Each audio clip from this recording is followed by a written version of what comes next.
pris du temps, les activités professionnelles m'ont beaucoup pris du temps, je n'avais pas de temps pour préparer des vidéos afin de les poster. Néanmoins, je fais mon retour avec une nouvelle vidéo portant sur les 3 approches à adopter pour prévenir les problèmes et améliorer l'efficacité de votre entreprise. J'espère bien que cette vidéo va vous plaire et vous allez aimer la vidéo. Si votre entreprise enregistre depuis un bon moment maintenant beaucoup de défaillances dans le processus de production des produits ou dans la réalisation des prestations de services qui nécessitent des retouches, des mises en revue ou beaucoup de réclamations clients ou de retours de produits clients, cette vidéo est pour vous. Même si encore votre entreprise n'est pas dans cette situation, cette vidéo sera capitale pour vous car vous allez comprendre beaucoup d'éléments pouvant vous permettre de réagir face à cette situation le jour où votre entreprise serait dans cette situation. Comme je le disais, des activités de retouche des produits, de mise en revue, beaucoup de réclamations clients et de retours clients à répétition engendrent des coûts. Et ces coûts se comptent en manque à gagner, en ressources gaspillées. En d'autres termes, par l'insatisfaction du chef d'entreprise, du personnel ou même des clients, voire la perte des clients ou la perte des marchés. Tout simplement, votre entreprise n'est plus capable de produire des produits et services pouvant respecter les exigences contractuelles, les exigences légales pour satisfaire les exigences des clients. Face à cette péripétie auquel traverse votre entreprise, vous ne saviez pas quelle approche adopter pour attaquer ce problème, pour prévenir ce problème. Je vous promets de suivre cette vidéo jusqu'à la fin. Dans cette vidéo, je vais vous donner 3 approches dont vous devez adopter pour faire face à ces problèmes afin d'améliorer l'efficacité de votre entreprise et d'éliminer ces problèmes de défaut. Mais avant de voir ces 3 approches, toi qui regardes présentement cette vidéo, si vous n'êtes pas encore abonné à ma chaîne Procasser Consulting et que vous êtes passionné par le management de la qualité, sécurité et environnement et vous voulez davantage comprendre tout ce qui est lié à ce domaine, vous êtes au bon endroit, vous êtes sur la bonne chaîne. Donc, je vous invite donc à vous abonner à la chaîne en appuyant sur la cloche afin de recevoir la notification à chaque fois que je publie une nouvelle vidéo. Voyons donc ces 3 approches dont je parle pour prévenir les problèmes et améliorer l'efficacité. La première approche, c'est la mise en place d'une démarche de prévention des défauts. La deuxième approche, c'est la mise en œuvre des bonnes idées d'amélioration qui peuvent être produites en interne. La troisième approche, c'est la prévention des risques.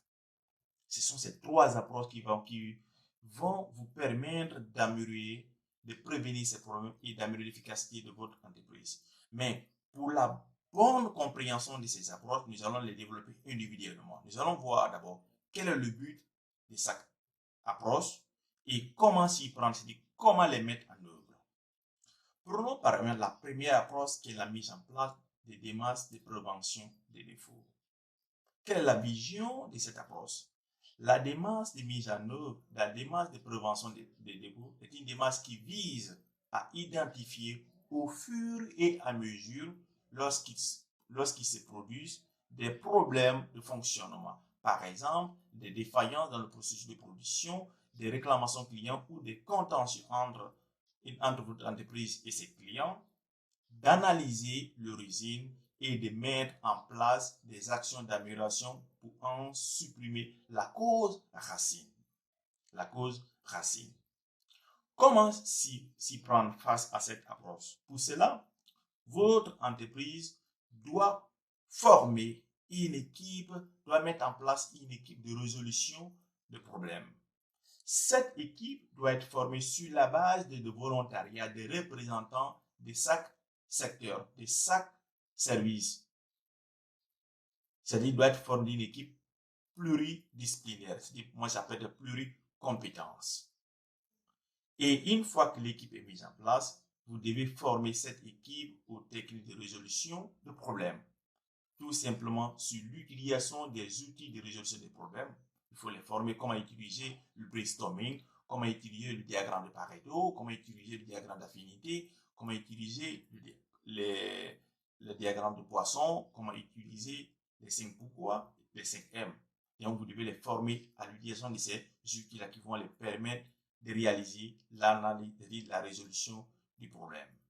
La résolution du problème. Donc, vous pouvez synthétiser cette démarche dans le tableau, un exemple de tableau qui s'affiche sur l'écran. Ça, c'était la première approche, la mise en place d'une démarche de prévention des défauts.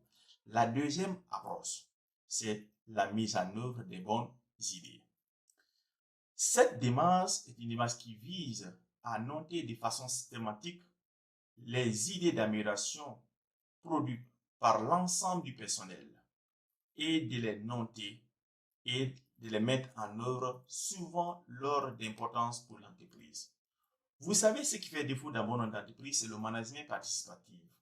Souvent dans les entreprises, quand il y a un problème qui apparaît, il y a quelques-uns, 2 ou 3 personnes qui se mettent à côté pour réfléchir, sans consulter les acteurs eux-mêmes concernés par le problème.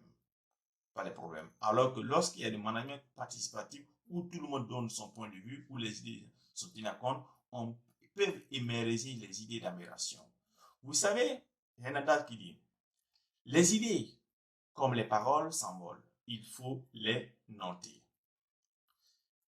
Vous êtes chef d'entreprise. Vous avez recruté des salariés. Vous leur avez confié des activités dont ils sont responsables de leur réalisation. Vous oubliez souvent que ces employés ont une expertise de leur métier. S'ils se donnent du temps, cette expertise sera une importance capitale pour vous. Car lorsque chaque travailleur est consulté, peuvent émerger des grandes idées d'amélioration pour votre entreprise. Donc, exploitez ces idées d'amélioration-là. Consultez l'ensemble du travail face à un problème auquel votre entreprise fait face. Mais comment s'y prendre? C'est très simple. Très simple. Vous pouvez mettre par exemple en place des boîtes à outils, des boîtes à idées du moins, des boîtes à idées que vous voulez implanter à l'accueil partout en entreprise, auxquelles vous expliquez l'importance à l'ensemble des travailleurs et vous les incitez à produire de façon volontaire des idées pouvant permettre à l'entreprise de s'améliorer. Donc, c'est cette démarche, c'est ça. Encourager les gens. Et une fois que ces idées sont émises dans ces boîtes à idées, vous pouvez organiser chaque lundi pour recenser toutes les idées émises par les travailleurs et les noter et voir selon l'ordre d'importance pour l'entreprise de mettre en œuvre ces idées-là. Et une fois que ces idées sont mises en œuvre, faites un retour au travail que telle idée a été choisie pour mettre en œuvre. Et une fois que les idées sont réalisées, donnez l'impact de ces idées sur l'amélioration pour l'entreprise. Ça, c'était la deuxième approche. La dernière approche qui est la prévention des risques. Cette approche vise tout simplement à identifier les problèmes potentiels qui pourraient survenir dans l'exécution de l'activité et de mettre en place des actions de prévention appropriées. Comment s'y prendre? Vous avez plusieurs outils à votre disposition. Vous pouvez utiliser des outils PESTEL comme ça pour l'outil PESTEL pour analyser le contexte extérieur de votre entreprise ou l'outil SWOT pour analyser les forces, faiblesses, menaces et opportunités. Vous créez la norme ISO 9000 par exemple, de l'analyse du contexte de l'entreprise, la compréhension du contexte de l'entreprise et les risques. Donc, vous pouvez utiliser ces outils-là. Et l'AMDEC pour comprendre, par exemple, l'AMDEC process pour comprendre quels sont les risques potentiels, les dangers potentiels qui peuvent apparaître sur une process ou l'AMDEC produit lors de la conception du problème. Quels sont les problèmes spécifiques du produit pendant la réalisation de la conception ou pendant même la fabrication du produit. Ces outils sont à votre disposition pour pallier face aux problèmes que votre entreprise est confrontée. Voilà donc ces trois approches. Tous ces trois approches concourent à l'amélioration continue de votre entreprise s'ils sont mis en œuvre de façon systématique et de façon rigoureuse et méthodique. Donc, c'est ce que j'ai voulu partager avec vous dans cette vidéo. Si vous avez aimé la vidéo, Ce que vous savez, ce qu'il vous reste, laissez un pouce bleu, likez, commentez, partagez la vidéo autour de vous. Et si vous n'êtes pas encore abonné, abonnez à la chaîne pour agrandir cette communauté. Je vous attends à la prochaine vidéo la semaine prochaine.